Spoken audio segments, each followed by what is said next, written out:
All right, 6 o'clock, I'd like to call Independent School District 721 to order. Janelle, please note all school board members are in attendance. Let's please stand and say the Pledge of Allegiance. Allegiance to the flag of the United States of America and to the republic for which it stands, one nation, under God, indivisible, with liberty and justice for all. All right, we will start off with our Spotlight for Success. We got a high school update here.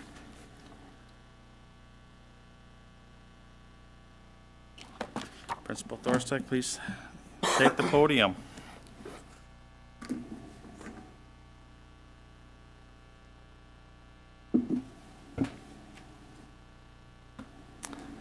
Okay, good evening. Thank you very much for having me this evening to have an opportunity to give a little bit of a spotlight on the beginning of the year at New Prague High School. I appreciate the opportunity. We've had a really busy and exciting start, and I just wanted to let you know about some of the events happening right now. This is a very busy time at the high school in regard to some of our student activities, and we're very excited for that. So some things that just occurred recently, you can see on the screen here. We had our Metro West Conference Treble Choir Festival that we hosted at New Prague High School, so we were able to do that. Schools from around the conference came with a guest conductor, and that was an outstanding opportunity for our students as well as students throughout the conference. We had a successful indoor marching band concert, and we hosted our National Honor Society induction as well. So those were some great events that just occurred. We also have several exciting events coming up. As you can see, boys soccer is in the state tournament, so congratulations to our boys soccer team. We're very excited for them. They'll be playing Woodbury High School, and that's at a neutral site, Farmington High School, tomorrow night. So we'd certainly invite any members of the community and yourselves to attend. It'll be a great matchup tomorrow night for our boys. Our girls volleyball team is also doing very well this season. They earned a conference championship and received the #1 seed. And so they will be playing in the Section 1 4A tournament, and we'll be hosting Owatonna. Our section cross-country meet is occurring at Owatonna. We'll also be hosting the JV conference swimming meet coming up on October 28th. And then as we move forward toward the weekend, that's on Saturday, and then we also have our football team is playing in their first section game versus Northfield at Northfield for that event. So we're looking forward to some of those events. Also, German National Honor Society is coming up. Their induction will be happening, as well as things like section swimming contests, and we'll be hosting our fall musical, Seussical the Musical, happening later in November as well. So we're excited for some of those things. Our activities department does a fantastic job of also really promoting New Prague area schools through the use of our facilities. And so we have a few things other events coming up in regard to hosting Region 2AA section volleyball and just being a neutral site for some other type of events, because we certainly appreciate it when other schools do that for us when necessary, and we'll be doing the same for other schools. Just some good news in that activities update as well. Recently, our boys earned their spot in the state tournament for boys soccer. And when we hosted those events, we've been extremely proud. We'll be talking a little bit about relationships in our presentation this evening. And we've been very proud of our student leadership and relationships that have been developed at the beginning of the school year. Just a positive note to share. The game before our boys played, we hosted Worthington versus Mankato East, and that game went a little bit long. And I was very happy to receive a phone call from the Worthington High School principal following that event the next day. And when you get those calls, you never know what they're about, right? So you receive that voicemail and think, okay, well, what's going on here? And when you return the call and receive a message such as, Brian, I just wanted to reach out and make a point to share some positive news with you that I was very impressed. So their principal attended the game and was extremely impressed with our students, because as our fans started to come into the game to watch our New Prague Trojans, they joined the Worthington student section and had developed outstanding relationships with their students at Worthington, cheered on Worthington because they are also the Trojans, and participated just incredibly well. And enthusiastically, their principal was very impressed with our students' conduct and going out of their way to welcome the Worthington students to New Prague and our facilities. So it's always nice to get those positive pieces of feedback and celebrate the successes for our students. And so I wanted to pass along that bit of good news to you as well. As we take a look at New Prague High School for the 2023-2024 school year, we have chosen 3 areas of focus for the school year. Number 1, really developing high-quality student experiences in New Prague High School, and an important part of that is developing meaningful relationships, having a dedication to professional excellence, along with providing exceptional communication throughout the school year.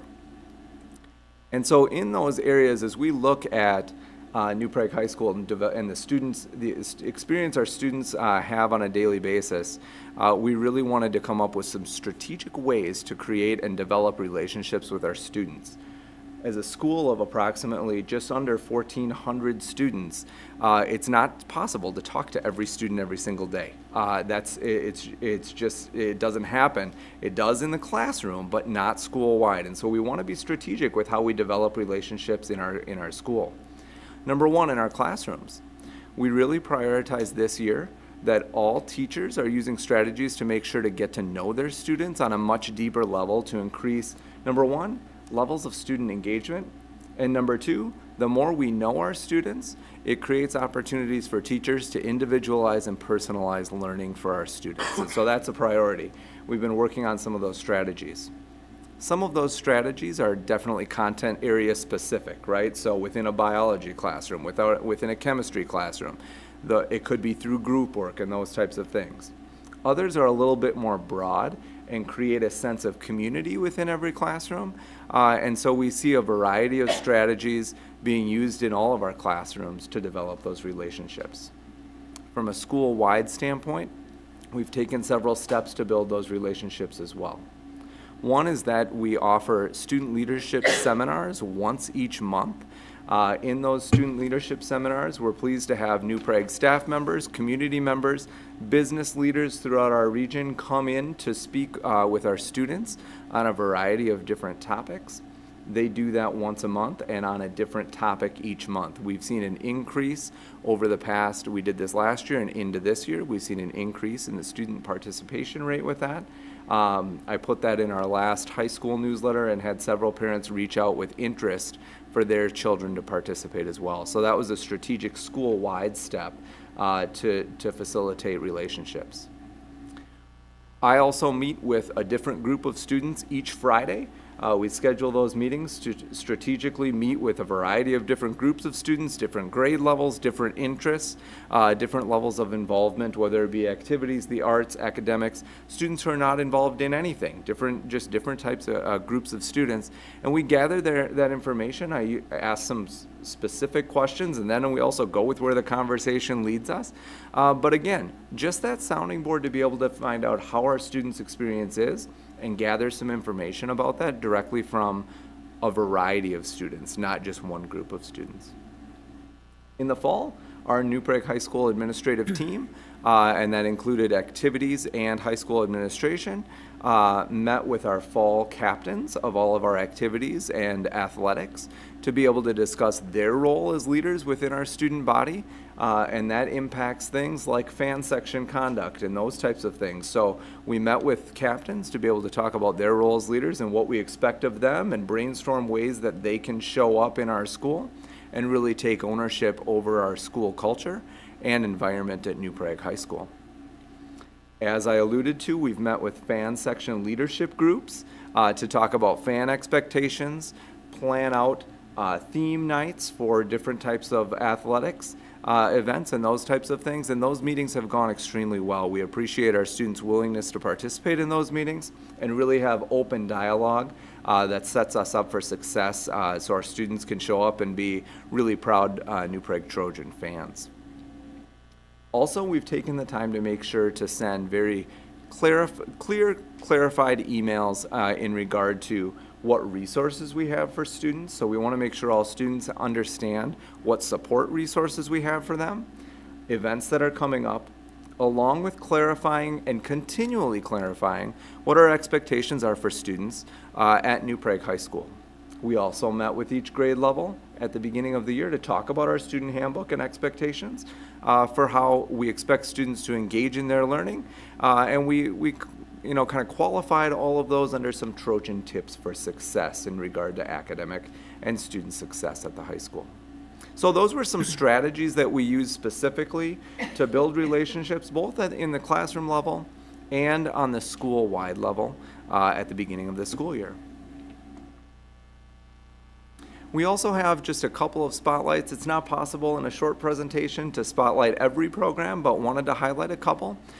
We do have our Introduction to Education class, which is a concurrent enrollment class at the high school. Currently, Ms. Brittany Elson teaches that course. We have 26 students enrolled, and that is a concurrent enrollment course through Normandale Community College. Students earn 4 credits for successfully completing the course.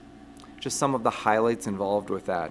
We're excited that students, to have that many students who are interested in looking at the field of education. Our goal is for students to successfully complete the course, and it's a great opportunity while in high school. Some students will try that on as a career and say, I've learned a lot more about education, that fits me really well. I plan to move forward with this.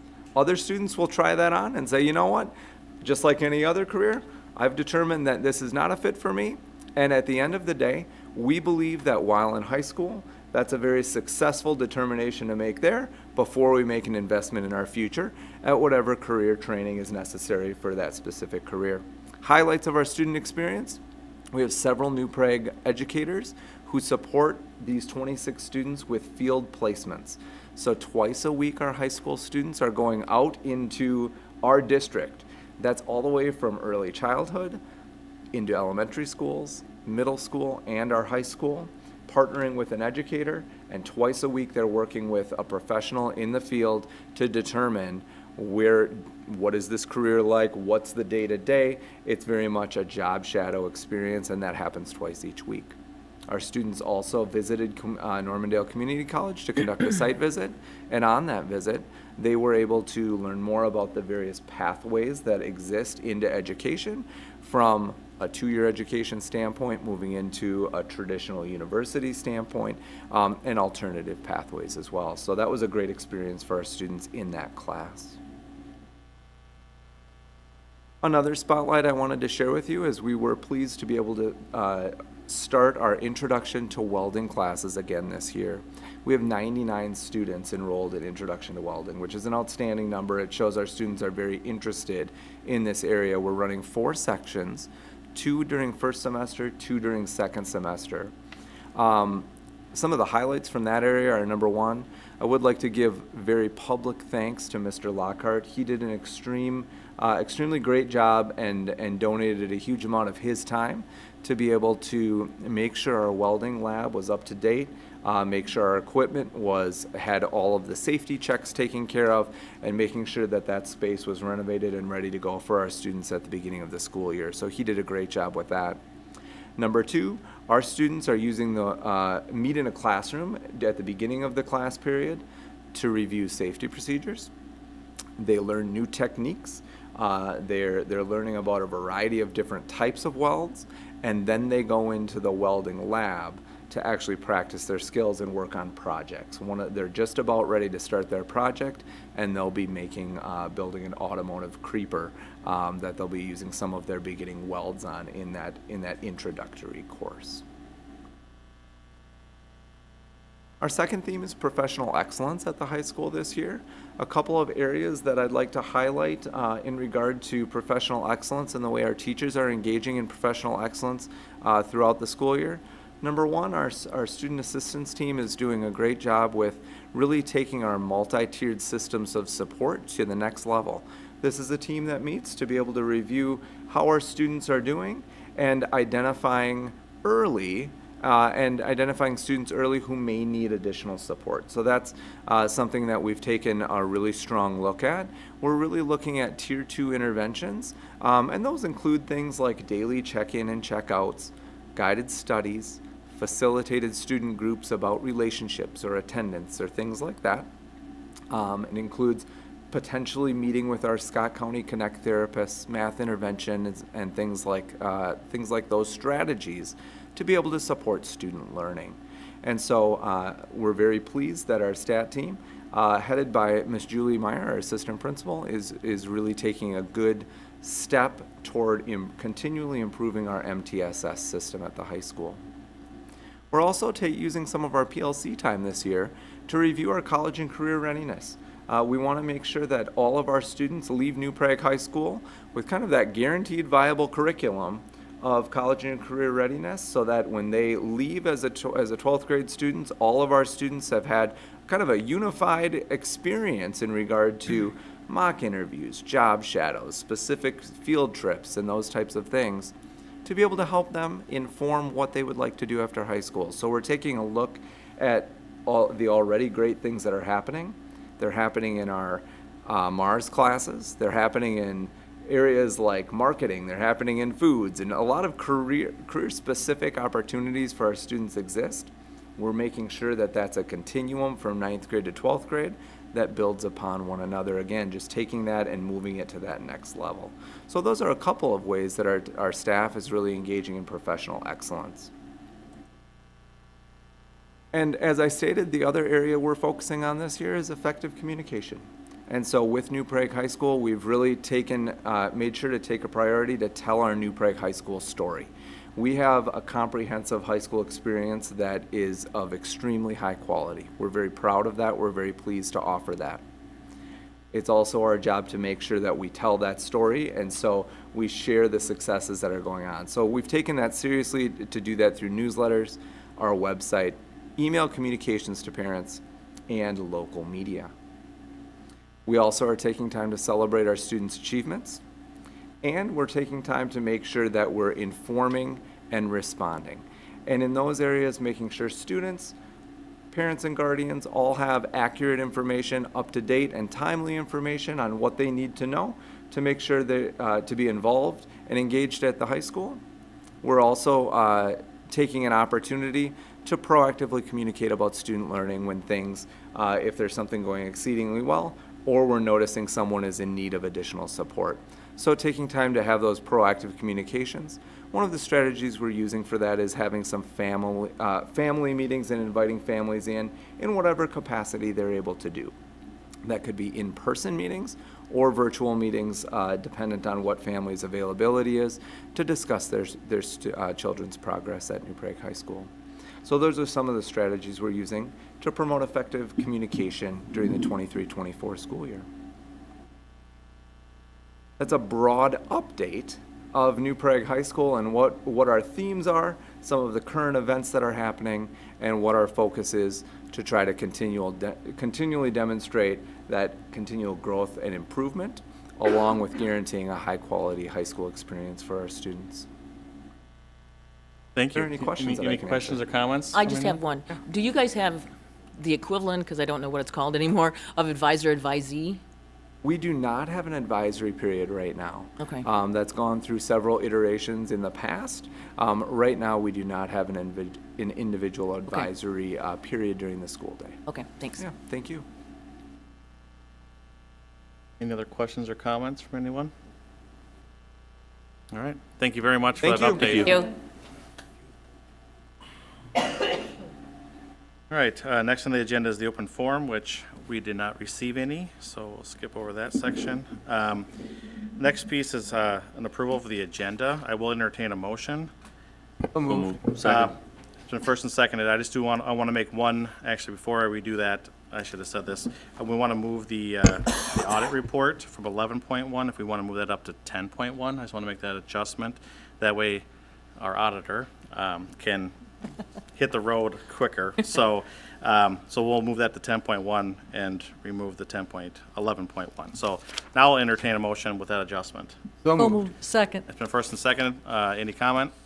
All right, those in favor signify by saying aye. Aye. Those opposed, motion carries. I'd entertain a motion to approve the consent agenda. So moved? Second.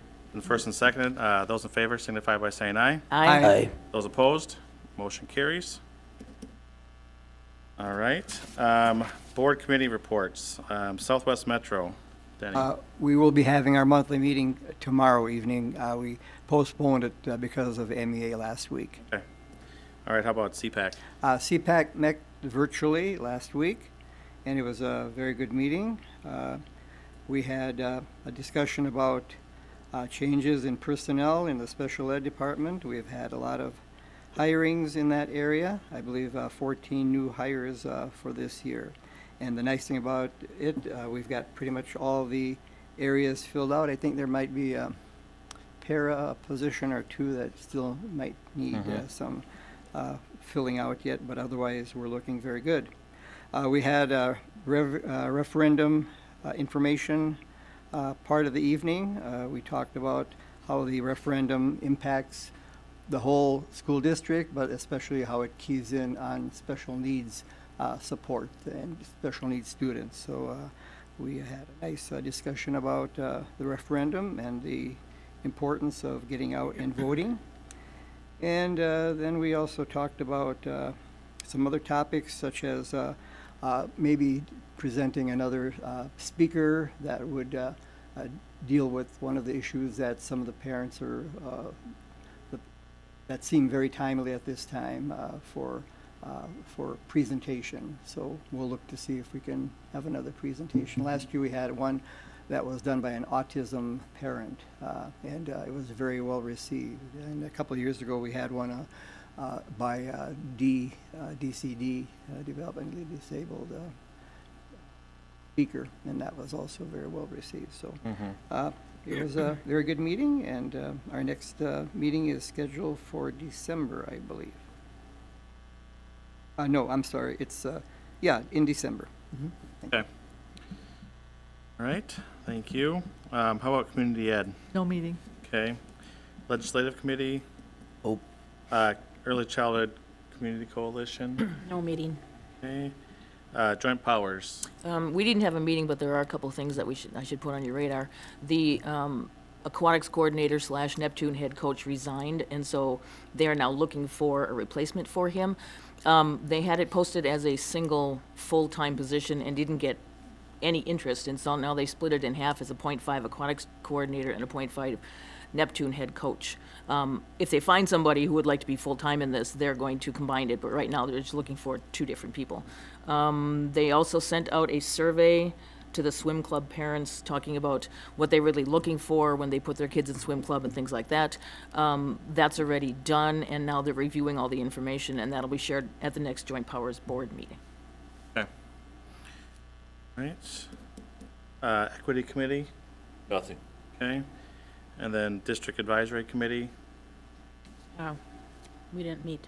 Okay. All right. Super. Can I just make a comment on ahead. equity? We are working on that at Southwest Metro. We're discussing our equity position, our equity stance, and and we're doing our part as far as working on equity in the Southwest Metro School District. Okay. Mr. Volmuth? Well, I'm smiling because what I appreciate about Mr. Thorsted's leadership, along with Mr. Wetchka and Ms. Meyer, is that they're thorough and thoughtful. Emphasis on thorough, because a lot of my report on good news, gratitude, and update was already touched on in the high school presentation. So in a little bit, we'll talk all things referendum. But I was at the National Honor Society event on last Monday evening. And our fall athletics and activities, and yes, they're doing great on the fields and in our competition, but I hear over and over, as Mr. Thorsted said, what good citizens and leaders we are creating as well. So I think that's a testament to the individuals, their families, the coaches for the work that they've done. Super excited about the girls volleyball team, the boys soccer team tomorrow night, but a lot of those things have been talked about, so I will not be redundant, and we'll just move on. But we're off to a great start. All right, thank you. All right, now we'll be doing the approval of the 2022-2023 audit report. So we have that presentation next.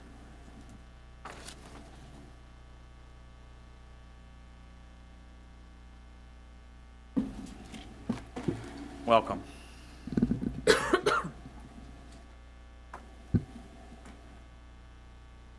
All right. right, well, I'm Natasha Axelson, worked on the audit again this year. I'm going to kind of go over some high-level details of the audit and the results that we had as we went through it again this year. So the first main report that we issue is our independent auditor's report. And you will see on there that we did give an unmodified opinion again on this year's financial statements. That is the best opinion that we can give as your auditor, sometimes known as a clean opinion. So basically stating that those financial statements do present fairly in all material respects the activity of the district for fiscal year 23. And we do issue a couple other reports along with that independent auditor's report.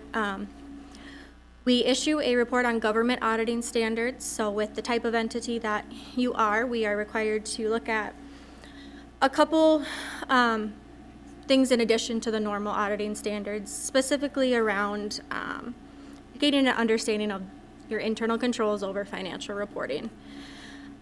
And there was one internal control finding this year, which has been there for the last few years, related to the lack of segregation of accounting duties.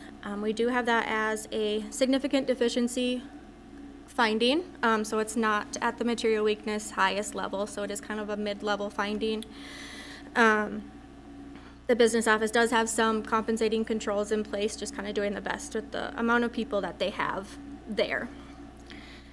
And no compliance findings. And then since the district received more than $750,000 in federal money this last year, we had to do what's called a single audit. And we, happy to report we had no internal control findings related to federal programs or any non-compliance that we found. And then the last report that we issue is the result of Minnesota legal compliance testing. State statutes dictate the specific things that we look at related to deposits and investments, bidding, things like that. And again, no findings related to that. So overall, a clean audit with the exception of that one lack of segregation of accounting duties. So then, I'm going to kind of get into the numbers specifically, starting with your student counts. So this slide here just outlines the general education aid formula allowance for the last few years and then looking ahead up to 2025. Since general education is the largest piece of funding that the district receives, just like to have this outlined here so you can kind of see what's coming in the next couple of years as well. So this first graph here looks at your resident ADMs and then your adjusted ADMs. So for 2023, did see a decrease of about 85 students, which came in at about 2.5% from 2022. And if we look at that for over the last 5 years, you have seen a decrease of 234 resident ADMs. So that adjusted ADM number on the bottom does take into account your open enrollment. So you will see that that's higher than your resident ADMs in all of the 5 years presented. But you did see an overall decrease in that adjusted ADM of about 83 as well, which most of that is coming from the decrease in your resident ADMs. This is just showing those exact same numbers in a different format. So the green here are the resident ADMs and the blue column is the adjusted ADM. So again, highlighting that gain on open enrollment would be the difference between the two.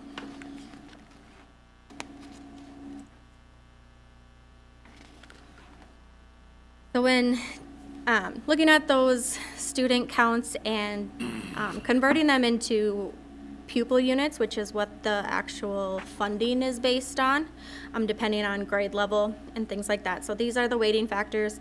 They are the same for all 5 years presented, so have some consistency there. These were a little bit different like 6 and 7 years ago, but all consistent now. So looking at those ADM numbers converted into pupil units, did end 2023 at 4,452. That is the lowest point those pupil units have been in the last 5 years. Decreased about 87, again from 2022, which a lot of that is your resident ADMs like a couple slides ago. So, and the open enrollment gain for 2023 was about 415 students around there.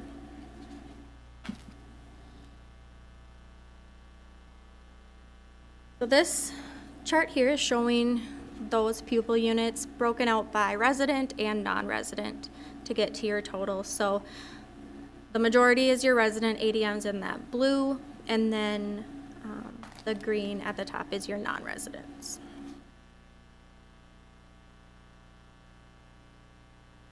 So looking at revenue for the general fund specifically, revenue came in at about 48.4 million this year. There was a slight increase from 2022, about 424,000, which was less than 1%.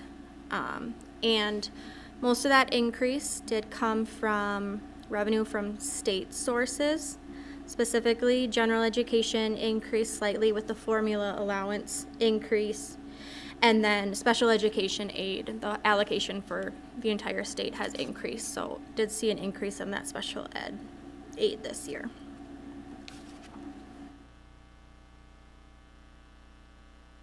This pie chart is showing those general fund revenues broken out by the different categories.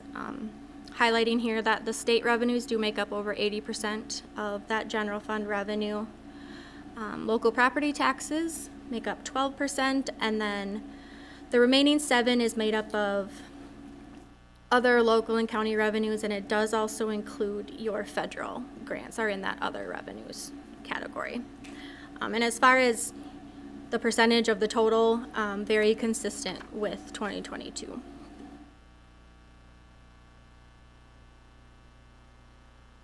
So this page here is looking at your revenues per student. So the very top chart is for New Prague area schools specifically, and then we have some comparative data for districts of similar size, and then looking at statewide as well. And historically, New Prague area schools has been under the average as far as revenue per student compared to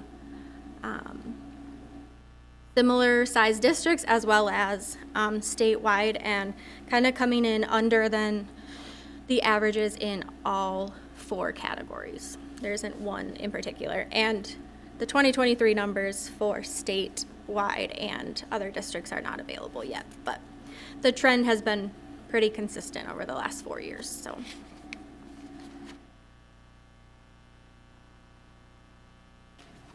then switching gears to expenditures in the general fund. Expenditures overall increased about 190,000, which again was only 0.4%, so fairly consistent expenditure-wise. This pie chart has it broken out by the different programs. For the 3 instructional categories combined, that did make up 67% of the total general fund expenditures, which has been pretty consistent with what we've seen over the past few years for the district specifically.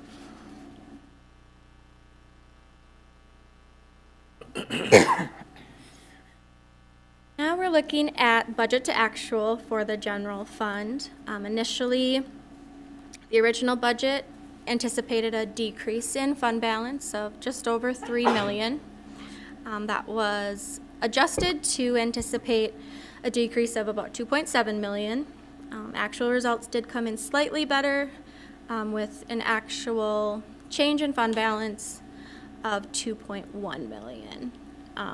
Both revenues and expenditures overall were fairly consistent with budget, with coming in less than a percentage different than the final budget. In revenues, you can see there was a couple bigger differences for other local and county revenues, and then state sources kind of offsetting each other. Other local and county revenues came in over budget, mainly due to budgeting conservatively for things like interest earnings that are just kind of up in the air and hard to predict year to year. And then revenue from state sources was under budget, about $485,000, mainly due to those ADM numbers coming in lower than anticipated in the budget.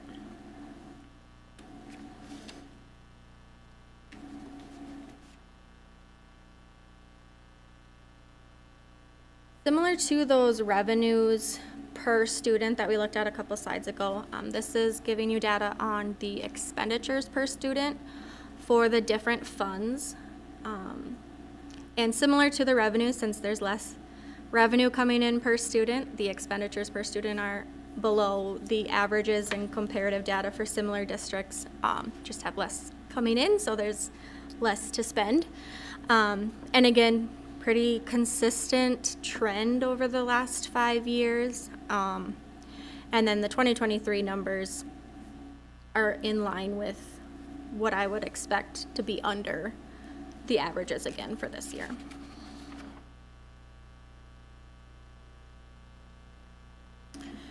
So this kind of pulls it all together for the general fund, looking at operations in total for the last 5 years.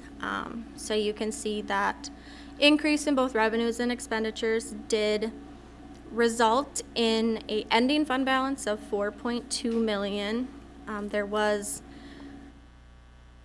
That's taken into account the $503,000 of other financing sources. So expenditures did exceed revenues by about $2.6 million. Then at the bottom piece of this chart shows the different components of fund balance that make up that total 4.2. If you look specifically at that unassigned fund balances, which is kind of what is available for future operations of the district, not tied up in anything else or specifically set aside for a certain activity, that decreased about $2.2 million. So most of this year's operations decrease did end up hitting that unassigned fund balance. Your restrictions were fairly stable from 22.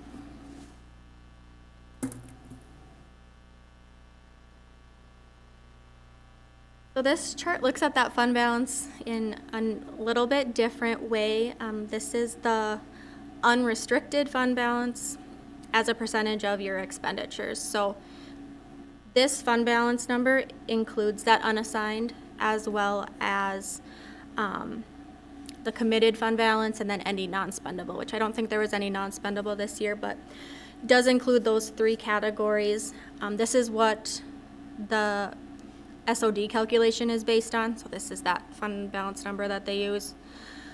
And you can see over the last 5 years, this unrestricted fund balance as a percentage of expenditures has decreased fairly significantly since 2019.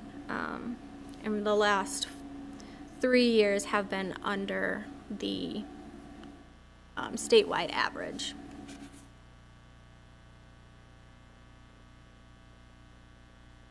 Then I was just going to touch briefly on food service and community service funds. First, looking at food service, did see a big decrease in revenues this year. It was about $490,000. That's mainly due to, in 2022, the federal reimbursement rates for meals were increased, and so they kind of went back to normal rates in 23. So this has been a trend that we've seen across all of our districts, is a pretty big decrease in that food service revenue. Expenditures increased about $276,000, mainly with just food costs in general going up quite a bit this last year. That's what attributed to most of that. Did see a decrease in fund balance here, about $36,000, but still an overall very healthy food service fund balance, with the additional federal funding that has been coming in the last few years. These food service funds have built up a pretty good fund balance, so in a good spot. And then the Community Service Fund, both revenues and expenditures did increase with some increased participation in various programming. So then the expenditures increased along with the revenue coming in for them. Did also have about $35,000 in other financing sources coming in, bringing that ending fund balance to about $65,000. So an increase of about $11,000 from 2022. And then the bottom part of this chart shows the breakout of that $65,000 into the various components.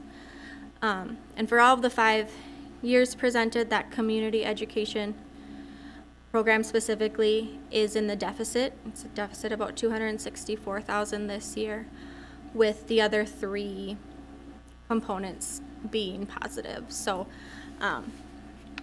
consistent with how it's been the last 4 years.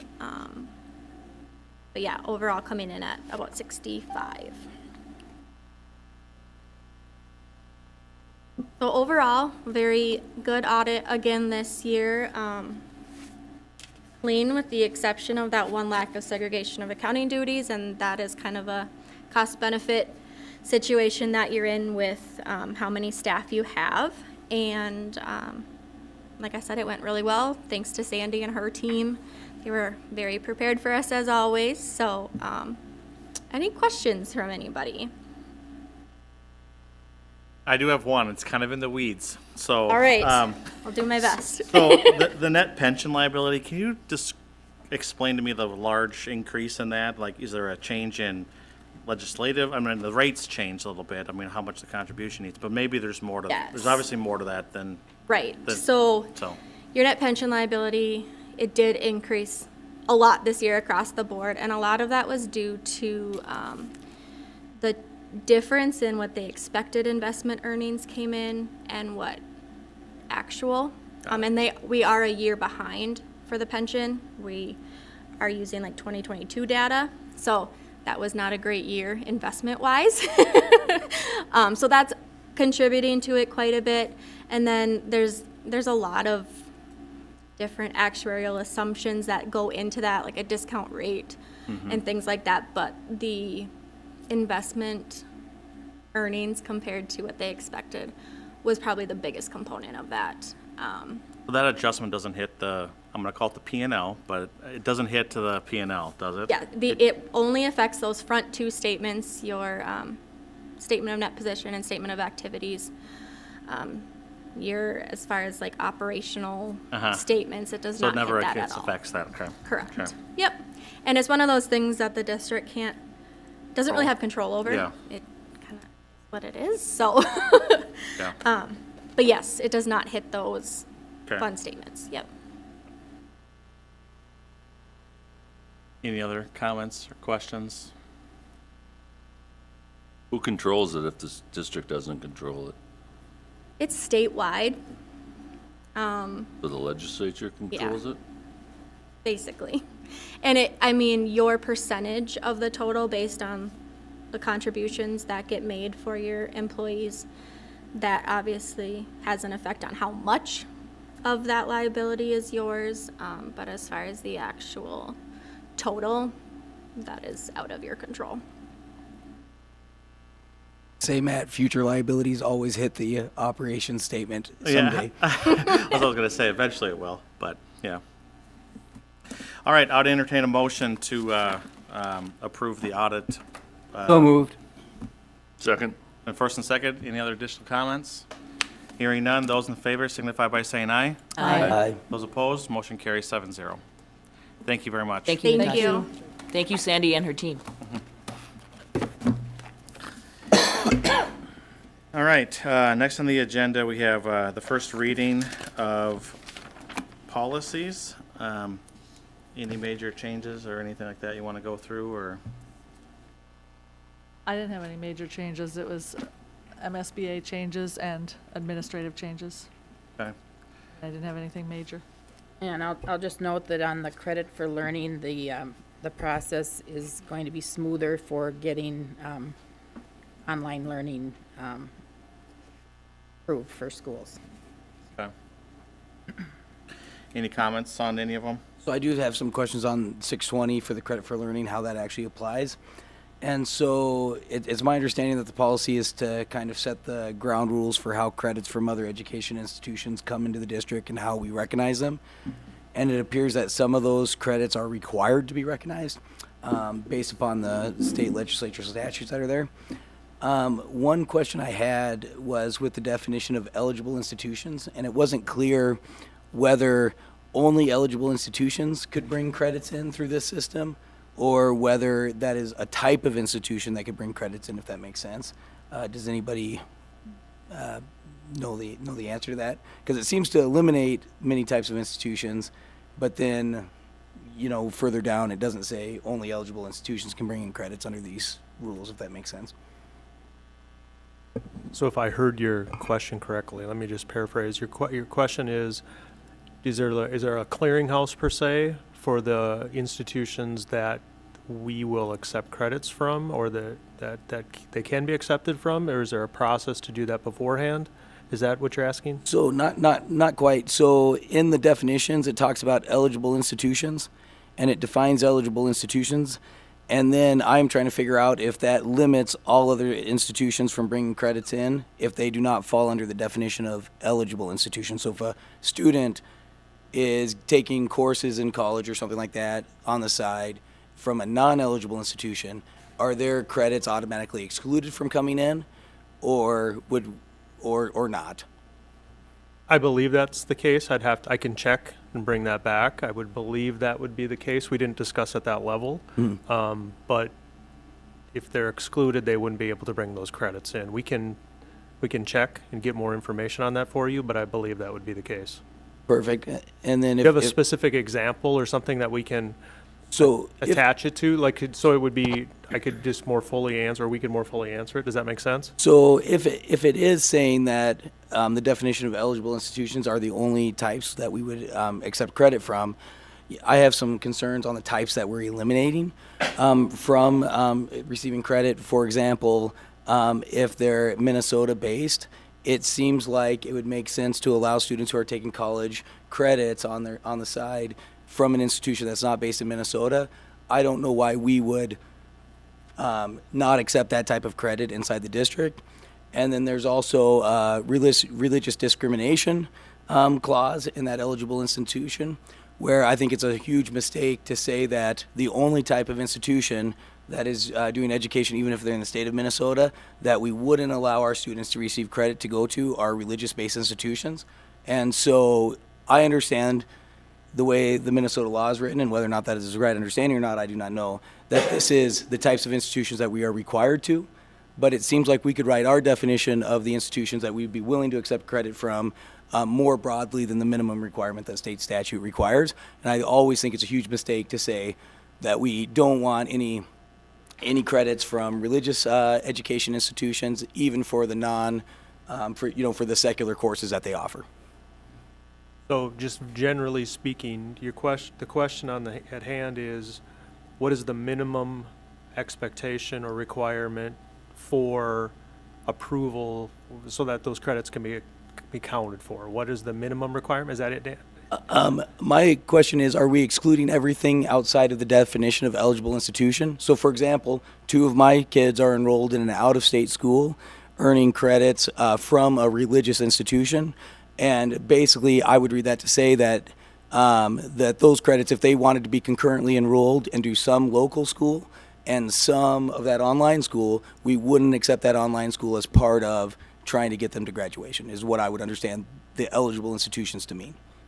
We'll gather more information. I may call, if that's all right, and follow up with you to get more specifics. Let's figure out what the definition, like the true definition of eligible institution is, because in that scenario, I don't.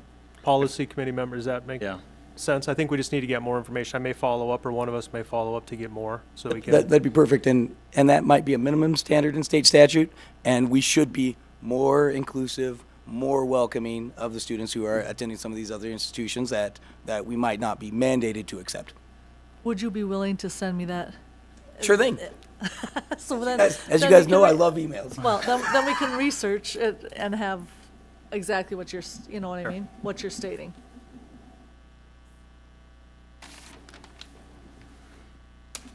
Any other comments or questions? That's it for me Okay. today.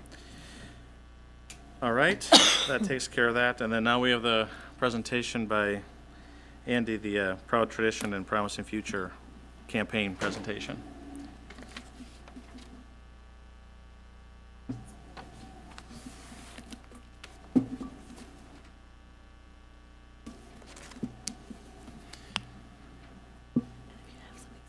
And Mr. John Deutsch. I asked Janelle if I knew what I was doing, and she said yes, very confidently, and I wasn't as confident when I stepped up. Want to thank John Deutsch for being here as well. We haven't rehearsed this, but we've asked John to be a part of the presentation tonight. Some of you have seen our Proud Tradition Promising Future Operating Referendum presentation, but we thought it would be beneficial to give it to the school board as well. John is here as an active citizen, but someone who is helping lead our advocacy campaign. I want to recognize John for all the work that he has done, along with Betsy Bond, Jean Schmidt. I call them the leaders of the group. They don't love to be called the leaders of the group, I don't think, but they've taken a big part, leadership part in helping not just the advocacy, the information side, but the advocacy side. So this is the presentation that we have used in our community presentations. I say we're up to past 20. We'll be closer to 25 at the end of this week. And this is really the information side of the campaign. The advocacy group is using pieces of this as well, but we've said all along that our goal is to get our messages out into the community. And when we speak at Rotary or at a chamber event or in our school presentation, it's not telling people how to vote, it's reminding them about our Proud Tradition and Promising Future campaign. When John and others come into play, you can see we have two different logos. The one on the left is our information, the advocacy group, which meets weekly. And I'd say we had about 20 to 25 members each week we've met, so we've had a great turnout of administrators, teachers, parents. We've even had people who haven't been involved in our schools for some time. We've got school board members there who are a part of that advocacy group, and their job is to not only get out the information, but they're also encouraging people to vote yes for this campaign. We did rehearse this a lot before we got here. So the first several slides are about the what and the why, and you can see we've branded this since the very beginning, and you've heard this Proud Tradition and Promising Future. We're hoping to build upon that proud tradition to ensure a promising future for all of our students. In the first paragraph, the last sentence, really the three factors that I would contend that we are dealing with in New Prague, but it's not a New Prague specific issue because of state funding and federal funding that has not kept up with the rate of inflation, funded and partially funded mandates, as well as the rising cost of educating students in the 21st century. We are here tonight asking local taxpayers for an increase in their contribution. These three buckets, funded and unfortunately partially funded and partially funded mandates, a rising cost of education, and the fact that funding hasn't kept pace with those things are not unique. Like we've said, those are things that we've been dealing with in districts across the state. It's New Prague's turn to ask voters for that increased contribution. There are the details. The ask is for $450 per pupil for 10 years with inflation, as we've talked about, and you have all included in the discussions that we had leading up to this. The tax impact and more information is on the website, but for a home valued at $350,000, it's $19.29 a month.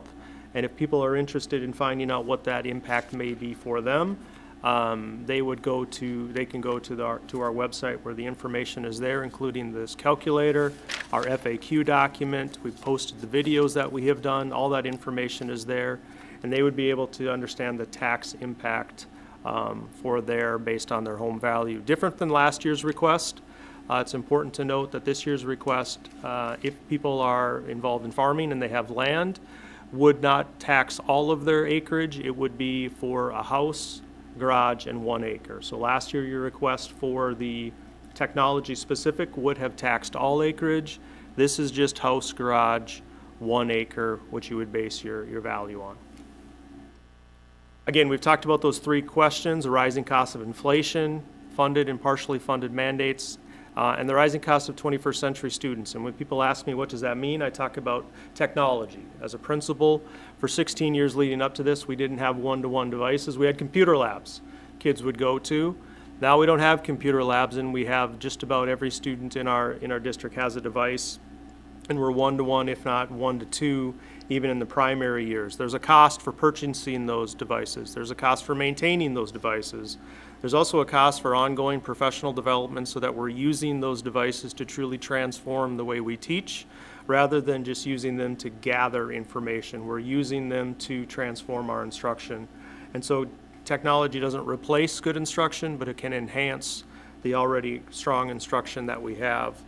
People ask us a lot, you've seen the impact on voters.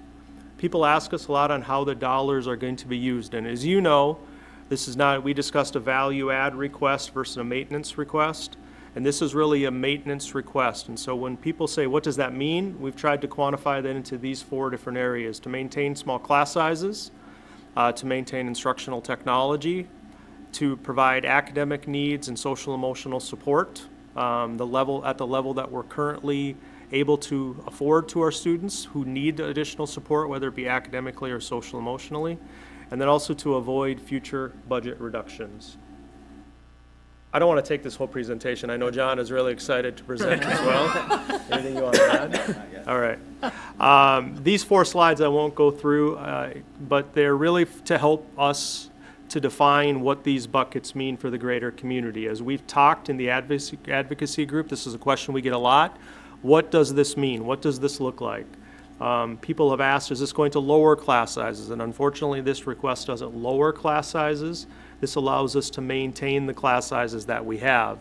Doesn't mean there's more instructional technology coming, at least right now. It allows us to be relevant. It allows us to add when we need to, when it is aligned with our current program and platform, and the same for the academic and social emotional support.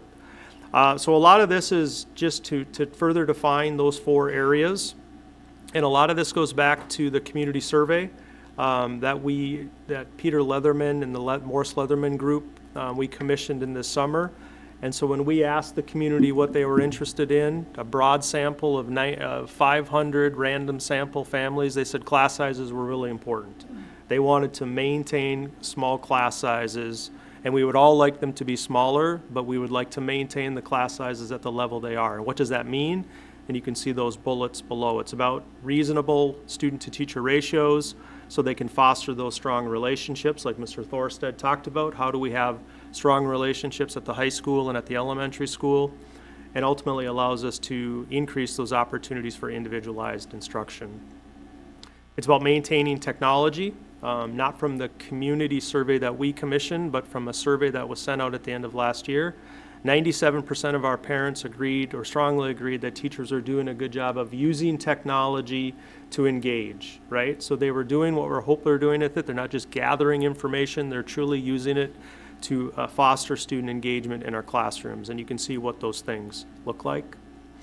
And then when we were asking the community as well what they were looking for, they talked about the need to make sure that we had supports for our students who are at grade level, who are above grade level, but also those students who needed additional support.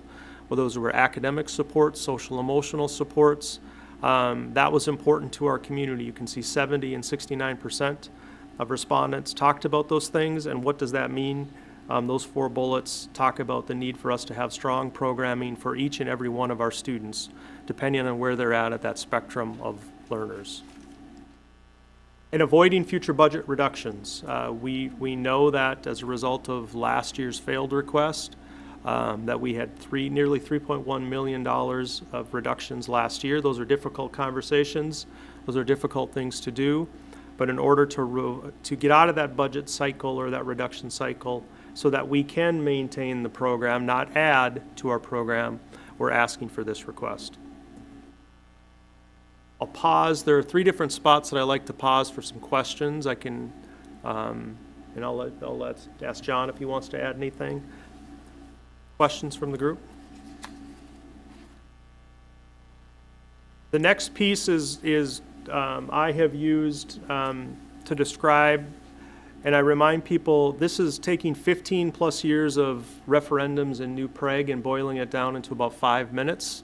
But Sean Brandt and Julie Schmitz and Tony Boothie and Maren Baller get a lot of credit for helping conceptualize this as to make it meaningful. And I remind people to think chronologically. And I use my, my North Dakota common sense, my small town common sense, to think of it as A, B, and C. So this is A, what you see on the screen right now. We have a current referendum for $246.70 for 6 years, and if the home is valued at $350,000, your tax impact is $11. So that is in play. We have that right now. That is A. B would be last year's request. There were 2 questions. You can see that tax impact would have been $34 a month if your home was valued at $350,000. And we know that B was rejected, both questions, which resulted in $3.1 million of difficult budget reductions that had to take place last year. So chronologically, A, B, it's not as clean as that, as you know, because in this summer at the end of the legislative session, so we'll call this A with an asterisk, the legislative session gave us school boards, not just New Prague, but local school boards, the opportunity to take a waiver to continue a referendum on the same terms. And in this case, that would have been for that $246.70 for 6 years. That happened at the beginning of May. You, as a school board, had to make a decision to do that by June 15th. Kim has that memorized. You acted on that, and so A continues on until the 29-30 school year, $246.70. If that would have not taken that, taxes would have gone down by $11 in full transparency. C then is our new request, which we've talked about. It is for 10 years. It's in addition to the money that is already there, and the tax impact is $19, so it's considerably less. I know that's something that we talked about as we got to this point and what was the dollar figure to ask in the terms. But the request for a $350,000 home, which is a little high for New Prague, but when you add Elko, New Market, and the surrounding areas, we believe to be a more than fair number to represent our homes. And again, people can go to the website to see what their individual tax impact may be. Would be about a little over $19 a month. So it's about $15 less than last year's total request. And yes, this year's request does have the inflation factor built into it as well. So this request does not put us at the top. This request does not make us flush with money, is one of the things that I have said. If you think of there are 328 school districts in the state, number one receives over $22,000 per student, and 328th of 328 receives $10,184 in state and local funds. New Prague is in the bottom 4%. We are 316th out of 328th, which again, so a total of a little shy of $11,000, which is in the bottom 4% in terms of the state and local funding that we have received per pupil student. So this request, and if I was giving the presentation, I would get up and I would say it doesn't put us even to the middle. It puts us probably to the bottom 25th percentile, but it still is an increase, and we think it is a reasonable request based on where we're at in terms of our enrollment and our overall fund balance and the different factors that we weigh all the time. John, you want to say anything? Yeah, so at this point, coming from the advocacy group, the first thing is that we appreciate the waiver and having that ability and the fact that you took the initiative to take that. But going forward, I mean, this is where we believe we have a very strong system. We have a lot of great individuals that are supporting our students, and at the end of the day, our students are our future leaders, our future community members, and we believe that an investment in that is really what we're looking at. So from the advocacy group, we're really trying to get the information out there. We believe that this information tells its own story, and believe that at this point, the ask isn't too much. And coming out of the last couple of years of COVID and things of that nature, we believe that there are higher needs that can be met. We believe that not only do we have the community support, but we also have the individuals in the buildings, teachers, principals, all around that are doing a very amazing job for what appears to be a very low dollar figure. So we really do believe in the system and believe that it's time that we support the system. Talked a lot about this being an investment in the future for what it looks like for our current students and students who aren't even in the system yet. And this is where I oftentimes say, for someone who's an outsider myself or was up until recently, that the fact that we made $3.1 million in budget reductions in the spring, and that was the first time that we hadn't made budget reductions in over 13 years, is really a credit to how fiscally responsible we have been as a system, to our business office and Sandy Lynn in particular, that we are in the bottom 4%, and the first time in 13 years we made reductions last year, shows that we have and will continue to be responsible with taxpayer dollars, and we'll do as much as we can to get the most out of every cent that we are so lucky to have. So this is just a little bit about revenue in terms of the state.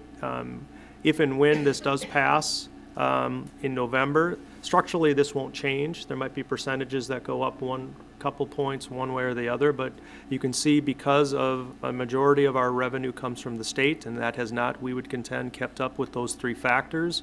We're here today asking local taxpayers for an increased contribution, and we do recognize that that's a tax increase, and we recognize that we don't take that lightly, that we wouldn't be asking for something that we didn't feel that we need. And again, we've already made $3.1 million in reductions, so we feel the need is real. These last several graphs are really comparison, and we have, because we get lots of questions about, well, how do we compare to other districts? And so if you look at these in terms of all revenue, and I'll go through them, it really compares us to, we did a regional analysis of us compared to some of the neighbors, our neighboring districts. Different size and scale, we recognize that, different size and scale, but you can see where we are at in terms of those neighboring school districts on the far right-hand side, the local and state averages. And then if you want to look at it in terms of where we're at in terms of size and scale comparison, districts that are similar in nature to us in terms of per pupil throughout the state of Minnesota, our revenue numbers are still on the low end in comparison to both groups. I'll toggle back and forth. And then when you look at in terms of, again, we threw this in because we've asked the community, have we been fiscally responsible? Have we spent effectively? And respondents have said yes. They gave us a 68% and a 77% rating in those areas, and those are very favorable. When you look at our expenditures, you can see those numbers are lower in comparison to our regional, our neighbors, if you will, as well as size and scale comparisons throughout the state. We're still very, we're driving those expenditures down and doing as much as we possibly can to keep as much of our resources in our classrooms. These last several graphs, again, are a comparison in terms of this time to the operating referendums for those districts who have them. Again, our neighbors, you can see Jordan does not. We are at 24670, Prior Lake does. The three, Shakopee, Lakeville, and Northfield, their numbers are considerably higher. They also have a technology-infused levy that they have passed. So question number 2, I believe, for New Prague last year that did not pass. Not only are those districts receiving considerably more money, but they're also receiving a infusion of money into their operating fund to pay for those technology expenses that we are taking out of our operating budget already. And so those are our neighbor comparisons. And if you look at size and scale comparisons throughout the state, here's where we would be at. Chisago Lakes is a little bit below us. They too are having discussions about an operating referendum right now. Again, we are one of, I believe, 26 or 27 school districts throughout the state who are going to voters asking for an increase in operating referendum. All of those requests are for 10 years except for one of our school districts in the state. And then this is really, again, another tribute to, I think, the work that you did last year. You did your best, I believe, to keep cuts as far away from the classroom as you possibly can. $3.1 million, that's a lot to cut. But we still have 48.3% of our expenses going to the classroom. We want to be able to keep it that way. And we're also driving down costs for special education, but we're offering really high quality programming. So we're getting a very good value there. But you can see if you look at the local, comparable, and statewide averages, we have good programming, we have great programming special education wise, and we're doing so at a less of a cost, if you will. And our administrative costs are lower than those local, comparable, and statewide averages as well. So we are very much encouraging early voting. It started way back in September. A huge lift for our staff to not only do their jobs, but also to help with early voting. Thank you to Janelle, who's sitting here, who doesn't want us to recognize her, and others. I see you there. For the work that they are doing, but it's significant. But we recognize that it is the right work.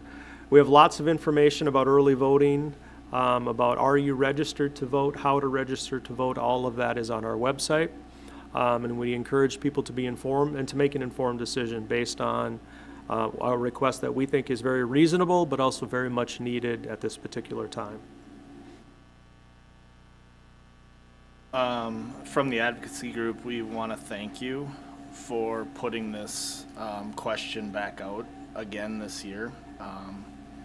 We believe that the information is like I said, is clear. We feel as though that is one of our tasks, is to get as much information out, as much accurate information out, so that individuals can make choices.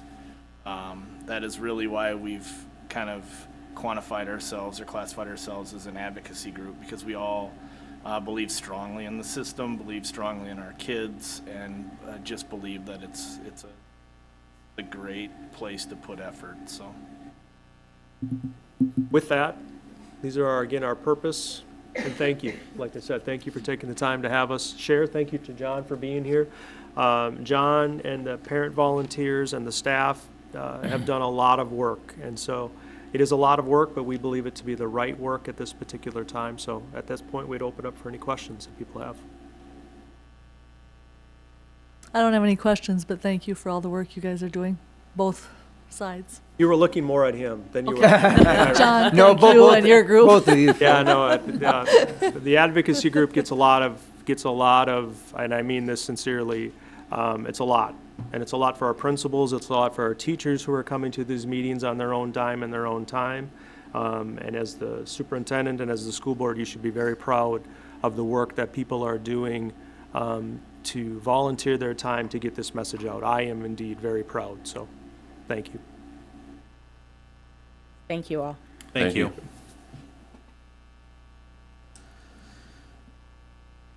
All right, last item on the agenda is the resolution of governing board supporting Form A application to Minnesota State High School League Foundation.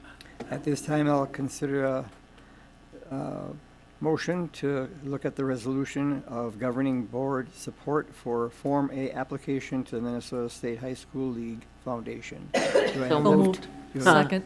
you have a second? Motion? Second. And second. Yeah, Okay, either way. thank you. Whichever Where- way. Whereas the Minnesota State High School League Foundation was formed to provide support for Minnesota's high school youth to participate in athletics and fine arts, whereas the governing board of New Prague area schools recognizes the value of student participation in extracurricular activities. And whereas the Minnesota State High School League Foundation is offering grants and funding to assist schools in recognizing, promoting, and funding extracurricular participation by high school students in athletic and fine arts programs.